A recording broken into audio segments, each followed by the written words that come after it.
YCP నేతలు కోర్టుల చుట్టూ ప్రదక్షిణలు చేస్తున్నారు. తమపై ఉన్న కేసుల విషయంలో ఏపీ హైకోర్టు టు సుప్రీంకోర్టు తిరుగుతున్నారు. కోర్టులో వైసీపీ లీడర్ల పిటిషన్ల క్యూ లైన్ కొండవీటి చాంతాడును మించిపోయింది. కేసులు క్వాష్ చేయండి లేదా ముందస్తు బెయిల్ ఇవ్వండి అంటూ ఫ్యాన్ పార్టీ నేతలు కోర్టుకు క్యూ కట్టారు. మాజీ మంత్రి వైసీపీ నేత కాకాని గోవర్ధన్ రెడ్డి కనిపించట్లేదు, వినిపించట్లేదు. పోలీసులు నోటీసుల మీద నోటీసులు ఇస్తూనే ఉన్నారు. వాళ్లకు చిక్కడు దొరకడుగా మారిపోయారు కాకాని. నెల్లూరు జిల్లా పోదలకూర మండలం తాటిపర్తిలో 250 కోట్ల రూపాయల విలువైన క్వాడ్జ్ దోపిడీ చేశారని కాకానిపై కేసు నమోదైంది. ఎఫ్ఐఆర్ లో కాకాని పేరును A4 గా చేర్చారు. దీనికి తోడు ప్రభుత్వ ఆస్తుల ధ్వంసం, SC, ST అట్రాసిటీ కేసులు కూడా నమోదయ్యాయి. దీంతో ఏపీ హైకోర్టును ఆశ్రయించారు కాకాని.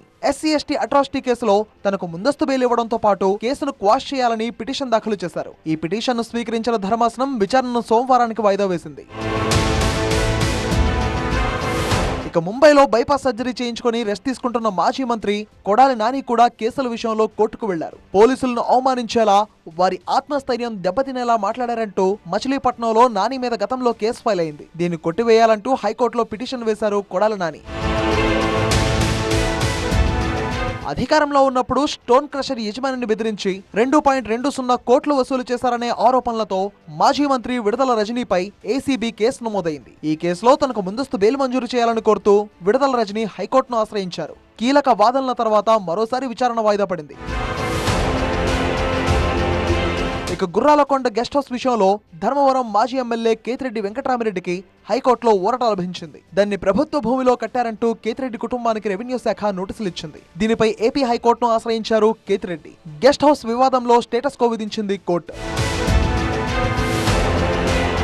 మరోవైపు ఏపీ లిక్కర్ కేసులో వైసీపీ ఎంపీ మిథున్ రెడ్డి సుప్రీంకోర్టును ఆశ్రయించారు. వైసీపీ హయాంలో మద్యం కుంభకోణం జరిగిందని సిఐడి కేసు నమోదు చేసింది. ఈ కేసులో తన పేరు చేర్చి అరెస్ట్ చేస్తారేమో అనే అనుమానంతో హైకోర్టును మిథున్ రెడ్డి ఆశ్రయించారు. అయితే మిథున్ రెడ్డి ముందస్తు బెయిల్ పిటిషన్ ను ఏపీ హైకోర్టు తిరస్కరించింది. దీంతో హైకోర్టు తీర్పును సుప్రీంకోర్టులో సవాల్ చేశారు ఆయన. ఇక గన్నవరం మాజీ ఎమ్మెల్యే వైసీపీ నేత వల్లభనేని వంశీ కృష్ణా జిల్లా ఆత్కూరులో 8 ఎకరాల భూమిని కబ్జా చేశారని, ఈ కేసులో మరింత లోతుగా విచారించేందుకు ఆయన్ను కస్టడీకి ఇవ్వాలని విజయవాడ కోర్టులో పోలీసులు పిటిషన్ దాఖలు చేశారు. వంశీకి బెయిల్ ఇవ్వాలని ఆయన తరపు న్యాయవాది వాదన వినిపించారు. దీంతో సోమవారం తీర్పిస్తామని న్యాయమూర్తి చెప్పడంతో ఉత్కంఠ రేపుతోంది. ఇక గన్నవరం టీడీపీ కార్యాలయంపై దాడి కేసు, సత్యవర్ధన్ కిడ్నాప్ తదితర కేసుల్లో రిమాండ్ విధించింది. ఈ మేరకు ఆయన్ను జైల్లో ఉంచారు. ఈ 2 కేసులే కాక మరికొన్ని కేసుల్లోనూ వల్లభనేని వంశీ నిందితుడిగా ఉన్నారు. ఇలా వైసీపీ లీడర్లు బెయిల్లు, జైళ్లు అంటూ కోర్టుల చుట్టూ తిరుగుతున్నారు.